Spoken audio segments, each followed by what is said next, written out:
welcome to TechKnow. Today we're down a bit lower, but that is just because of the product we're reviewing. That is my monitor, which is an LG ultra-wide monitor.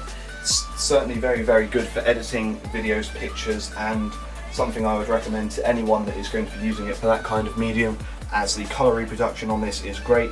It's certainly great for films as well because you don't get any black bars, so let's get into this review. The monitor itself is so wide, it seems like it goes on forever. It's great when you are watching films or doing any kind of video editing, as you get your timeline from one side all the way across to the other. You can have your video preview here, as well as all of your tools here as well. It's also great for films because it's the perfect aspect ratio that it gets rid of the black bars at the top and down the bottom, so you have all film across the middle, which is great compared to the more rectangular 1080p monitors or 2K or 4K monitors you get, where it can't scale it right and you end up with black bars at the top and the bottom of the video.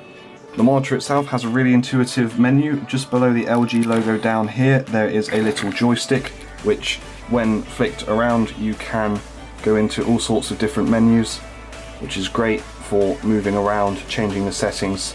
It's certainly something that needs to be on more monitors because it is just extremely useful for all of the different settings you can do, changing the colours, everything like that. Especially if you're using this for professional work, just get one of the colour calibration tools and you can change all of the colours, no problem whatsoever, on this monitor to make it look great.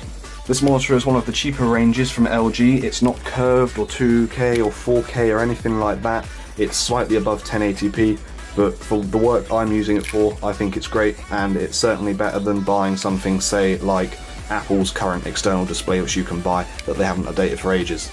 For gaming as well, it's great because of the field of view that you get with it, so you can see round to the left and right of you quite a bit further than you can on a 1080p monitor without it looking distorted either.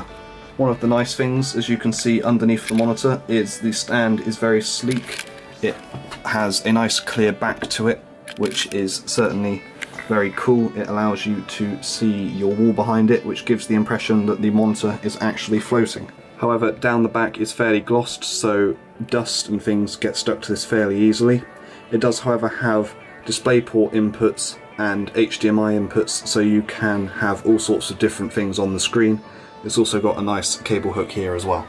I don't actually have two devices that I can set this up with, but what you can do in the settings, if you have more than one device plugged into this, is split it down the middle, so you can have a computer here and an Xbox here, or you can split it into 3 ways or 4 ways as well, like that, so you can have different computers or DVD players, media centers and so on, all at the same time on this screen, which is certainly very useful.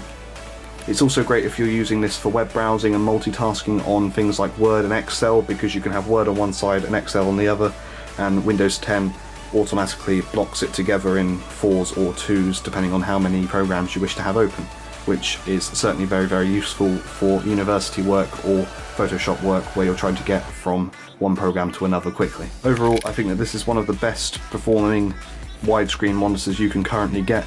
I recommend it over any normal widescreen. The ultra-wides are certainly nicer for media consumption, so if you are in the market for this, then unless you are looking for higher resolution monitors than this is the one I would recommend buying. It does also have a VESA mount, but it is a rather heavy monitor, so you will have to invest quite a bit of money into a monitor stand if you are looking to do that to this, unless you are going to be mounting it to a wall.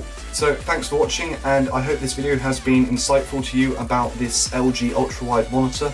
If you are looking to purchase it, I'll put an Amazon link down below, but certainly take a look around. It might be cheaper from different suppliers at this point in time. So thanks for watching and have a nice day.